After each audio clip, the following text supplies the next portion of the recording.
నెల్లూరు నగరంలోని తెలుగుదేశం పార్టీ కార్యాలయంలో జరిగిన అంతర్జాతీయ మహిళా దినోత్సవ కార్యక్రమంలో ఏపీ వక్ఫ్ చైర్మన్, నెల్లూరు పార్లమెంట్ టీడీపీ అధ్యక్షులు అబ్దుల్ అజీజ్, కోవూరు శాసనసభ్యులు వేమిరెడ్డి ప్రశాంత్ రెడ్డి, నుడా చైర్మన్ కోటరెడ్డి శ్రీనివాసరెడ్డితో కలిసి పాల్గొన్నారు. ఈ సందర్భంగా అబ్దుల్ అజీజ్ మాట్లాడుతూ, కుటుంబ సభ్యులు ఆడవారికి రాజకీయాల్లో ఏం పని అంటూ ఆకాంక్షలు పెట్టినా మాతో కలిసి మా ఆడపడుచులు పోరాటాలు చేశారని కొనియాడారు. పదవులు ముఖ్యం కాదని, పదవులు ఈ రోజుంటాయి రేపుండవని పేర్కొన్నారు. మా ఆడపడుచులు ఎంతో కృషి చేసి రాక్షస పాలన తొలగించి మంచి పాలన తీసుకొచ్చారని కితాబిచ్చారు. కష్టపడిన ఆడపడుచులకు ఫలాలు దక్కకపోవచ్చని, ఇంకా న్యాయం జరగకపోవచ్చని, కానీ మీరు పడిన కష్టం వల్ల 5 కోట్ల ప్రజలకు ఫలితం దక్కిందని ఆయన అన్నారు.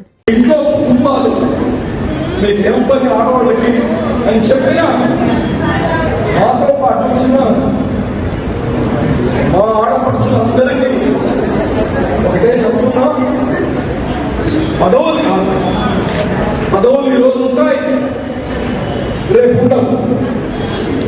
మీరు చేసిన కృషి ఒక రాక్షస పాలనని తొలగించారు. ఒక రాక్షస పాలనని తొలగించి ఒక మంచి పాలన తీసుకొచ్చారు. అందులో మీకు న్యాయం జరగకపోయి ఉండొచ్చు, అందులో మీకు ఫలాలు మీ చేతికి ఇంకా రాకపోయి ఉండొచ్చు, కానీ ఈ 5 కోట్ల ఆంధ్ర ప్రజలకి మీరు పడిన కష్టానికి ఫలితం వచ్చిందని కానీ ఈరోజు మీ అందరికీ మనం.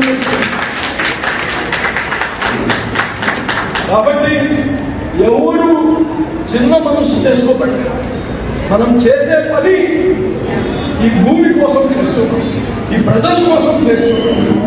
పార్టీ ఒక మాధ్యమం మాత్రమే, పార్టీ ఒక మాధ్యమం మాత్రమే. మనం చేసే పని మన బిడ్డల భవిష్యత్తు కోసం, ఈ రాష్ట్ర భవిష్యత్తు కోసం. కాబట్టి మాకింకా ఏం ఇలేదే, మాకింకా ఏం రాలేదే అని మీరు ఎక్కడ కానీ చిన్న మనసు చేసుకోవాల్సిన అవసరం లేదు. మీరు చేసింది ఈ దేశం కోసం చేశారు, ఈ రాష్ట్ర ప్రజల కోసం కష్టపడారు.